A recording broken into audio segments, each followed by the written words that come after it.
बोलिए श्यावर रामचंद्र की जय, पवन पुत्र हनुमान की जय, श्री अम्बे मात की जय, श्री सतगुरु महाराज की जय। हर हर महादेव।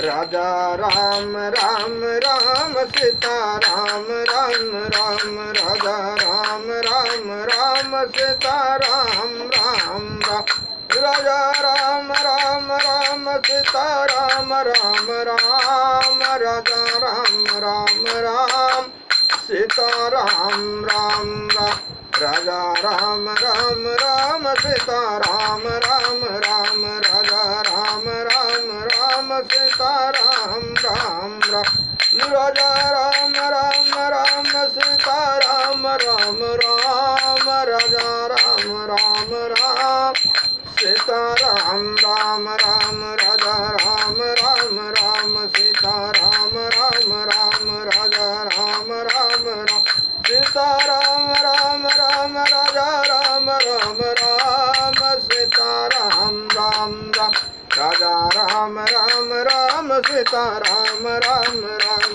राजा राम राम राम सीता राम राम राम, राजा राम राम राम सीता राम राम राम, राजा राम राम राम सीता राम राम राम। बोलिए श्यावर रामचंद्र की जय, पवन पुत्र हनुमान की जय, श्री अम्बे मात की जय, श्री सतगुरु महाराज की जय। हर हर महादेव। श्री राम जय राम जय जय राम, श्री राम जय राम जय जय राम।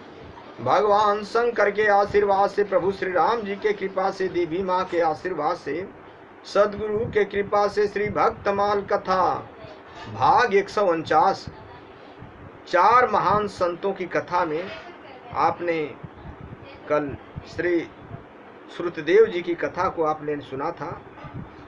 आज आप श्री सूति धाम जी की कुछ कथा को सुनिए। श्रुति धाम जी और श्री श्रुति उदध जी की। श्री श्रुति धाम जी महाराज अविचल भक्ति एवं अखंड पांडिल्य परिपूर्ण परम व्यसलो संत थे। आप आचार्य रामानुजा जी के गुरु भाई थे और वेद पुराण एवं इतिहास के मर्मज्ञ विद्वान थे। सियावर रामचंद्र की जय। भक्ति भाव संबित सरस कथा प्रवचन के माध्यम से जन में भक्ति भाव का प्रचार करना आपका जीवन सिद्धांत था। इसके लिए आप वैष्णव संतों की मंडली लेकर सदैव विचरण किया करते थे। सियावर रामचंद्र की जय। आप भगवत भक्तों का भगवान का ही स्वरूप मानते थे और उनके प्रति उसी प्रकार की आदर बुद्धि रखते थे। वैष्णव वेश के प्रति आपकी बड़ी ही निष्ठा थी। अतः आप सबको कंठी माला, तिलक और छाप आदि वैष्णव चिन्हों को धारण करने का उपदेश करते थे। श्री श्रुति धाम जी महाराज एक सिद्ध संत थे, परंतु उनकी सिद्धियां चमत्कार प्रदर्शन के लिए न होकर भावुक भक्तों को भक्ति की ओर उन्मुख करने के लिए ही होती थी। सियावर रामचंद्र की जय। एक बार की बात है, आप संत मंडली को लेकर तीर्थराज प्रयाग त्रिवेणी में स्नान के लिए गए थे। संत के गए थे। स्नान के बाद वही त्रिवेणी तट पर ही सत्संग होने लगा। भक्तों का एक बड़ा समाज आपके सत्संग में जुट गया था। भगवत कथाओं के माध्यम से ब्रह्म निरूपण, धर्म एवं भक्ति पर सरस प्रवचन चल रहा था।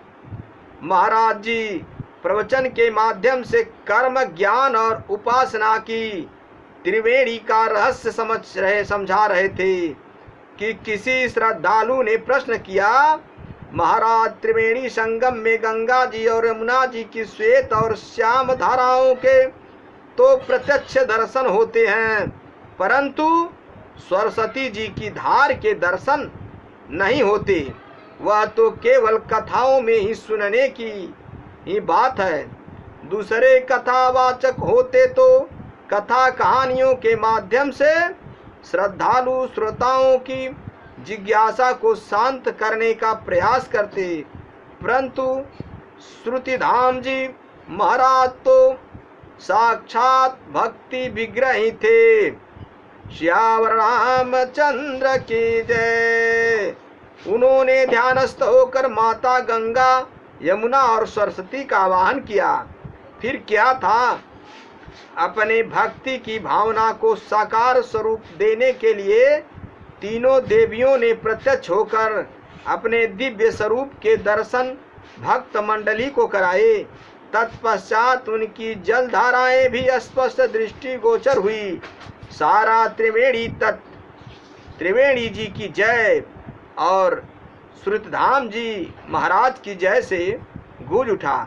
इस प्रकार श्रुति और शास्त्र में कही गई बात की सत्यता को श्रुतिधाम जी महाराज ने जन जन के मन में प्रतिष्ठापित किया। सियावर रामचंद्र की जय। मेरे भाइयों, यहाँ पे संक्षिप्त कथा श्री श्रुतिधाम जी की थी।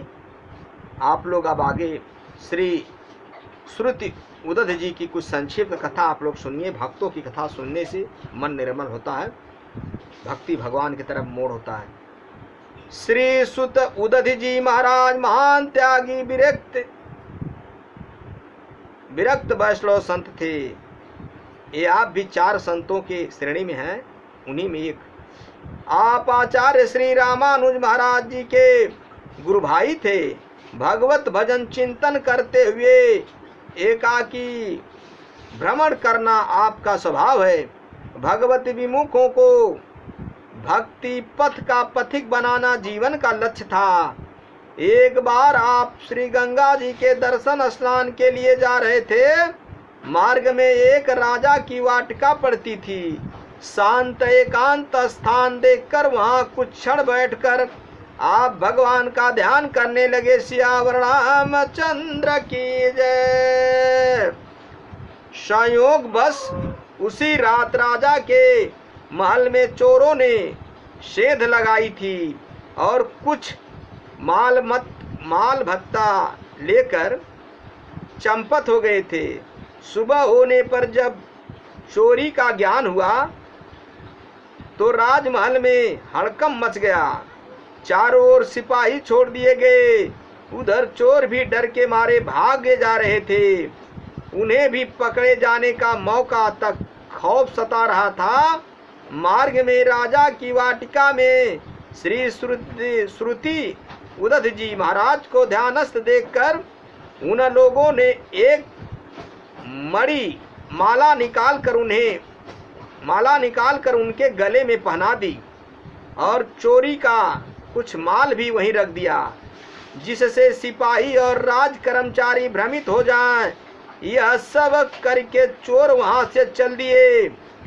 सियावर रामचंद्र की जय।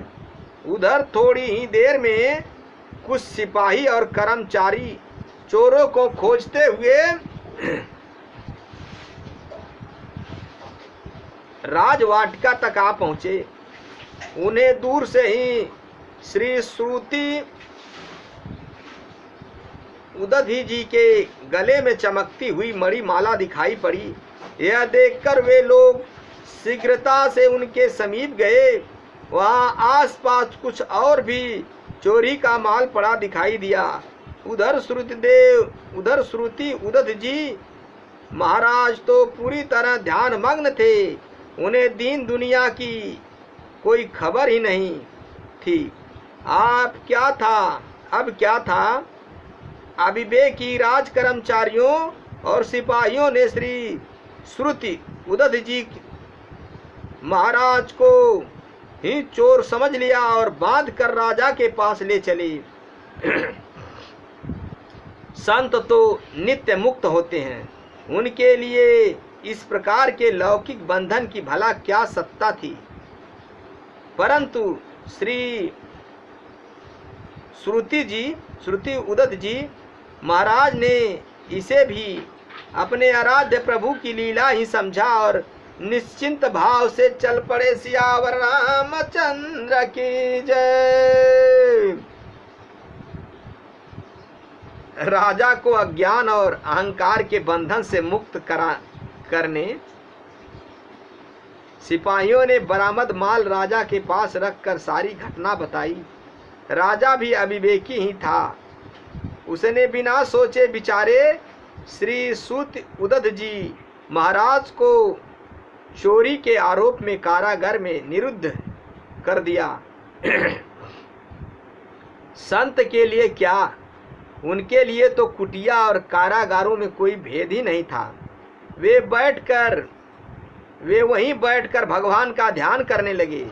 उन्हें इस घटना से किसी प्रकार का खेद या रोष नहीं था, परंतु राजा का यह अन्याय संतों के परम आराध्य परमात्मा प्रभु से न देखा गया। उन्होंने राजा के मस्तक में पीड़ा उत्पन्न कर दी। राजा ने अनेक प्रकार के उपचार किए, परंतु संत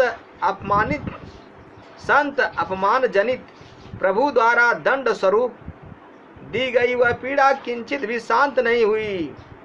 तब प्रभु प्रेरणा से किसी मंत्री ने राजा को सलाह दी कि महाराज, जिसे चोर समझकर आपने कारागार में बंद कर दिया है, वे कोई चोर नहीं बल्कि परम तपस्वी भगवत भक्त संत हैं। आप उन्हें तुरंत कारागार से मुक्त कराइए। राजा की भी समझ में यह बात आ गई और वह त्राहिमाम करता हुआ संत के चरणों में जा पड़ा। श्री श्रुत उदत जी महाराज परम संत थे, उन्हें कहीं से किसी भी प्रकार का राजा के प्रति क्रोध नहीं था। उन्होंने राजा के सिर पर हाथ रख दिया।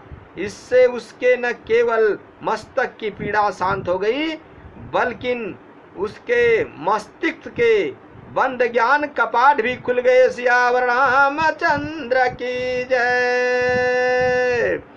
उसने सपरिवार श्री सुत उदत जी महाराज का शिष्यत्व स्वीकार कर लिया।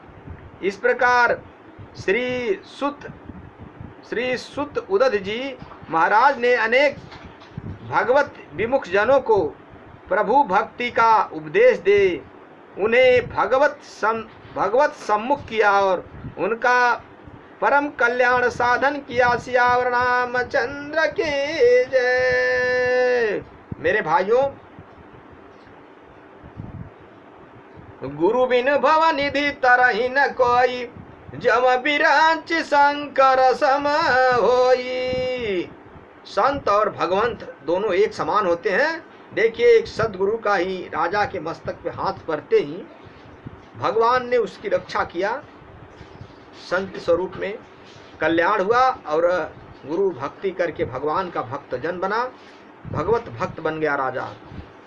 संतों का हाथ पड़ते ही, भगवान का हाथ पड़ते ही, दृष्टि पड़ते ही सारे दुख समाप्त हो जाते हैं।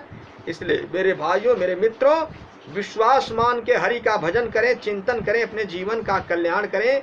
ये मनुष्य शरीर बड़े भाग्य से मिला है, इसे पा करके व्यर्थ न करें। संतों की, ब्राह्मणों की, गुरुओं की, पुराणों की, वेदों की कही हुई बात को सम्मान करके अपने जीवन का कल्याण करें। हमेशा सदैव भगवान का भक्ति करें, भजन करें, कीर्तन करें, चिंतन करें, राम नाम, कृष्ण नाम, हरि नाम का जपन करें, अपने जीवन का कल्याण करें। सियावर रामचंद्र शंकर जी उमापति महादेव की जय।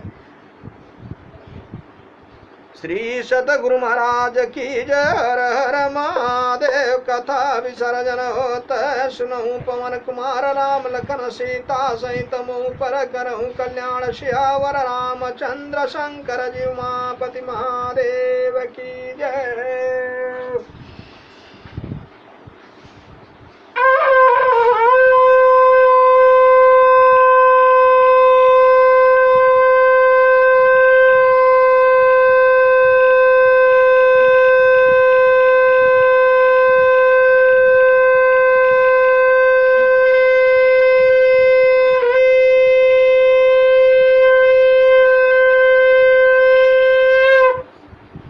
नारायण।